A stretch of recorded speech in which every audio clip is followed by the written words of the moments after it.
যুক্তরাষ্ট্রের মতো দলের বিপক্ষে হেরে বিশ্বকাপের ঠিক আগে বড় ধাক্কা খেল টাইগাররা। রুদ্ধশ্বাস ম্যাচে শেষ ওভারে বাংলাদেশকে 5 উইকেটে আর 3 বল হাতে রেখে হারিয়েছে স্বাগতিকরা। সিরিজের প্রথম ম্যাচে সফরকারীদের দেয়া 154 রানের লক্ষ্যে ব্যাট করতে নেমে উড়ন্ত সূচনা করে যুক্তরাষ্ট্র। স্টিভেন টেলর আর মোনাক প্যাটেল 19 বলে তুলে নেন 27 রান।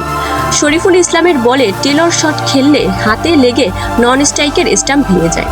ভাগ্যগুণে মোনাকের উইকেট নিয়ে জুটে ভাঙে, তবে টেলর আর আন্দ্রেস গুজ দ্বিতীয় উইকেটে আবার ভয় ধরান। 32 বলে তারা যোগ করেন 38 রান। এক উইকেটে 65 রান তুলে ফেলেছিল যুক্তরাষ্ট্র। সেখান থেকে বাংলাদেশকে লড়াইয়ে ফেরান বোলাররা। 13 রানের মধ্যে 3 উইকেট তুলে নেয় টাইগাররা। এর মধ্যে 2 উইকেট মোস্তাফিজুর রহমানের, একটি নেন রিশাদ হোসেন। 18 বলে 23 করে গুজ হন রিশাদের শিকার। শেষ 2 ওভারেও দরকার ছিল মোটে 24 রান, কিন্তু 9 বলে সেই লক্ষ্য টপকে যায় স্বাগতিকরা। হারমিত সিং 33 এবং কোরি অ্যান্ডারসন 34 রানে অপরাজিত থাকেন।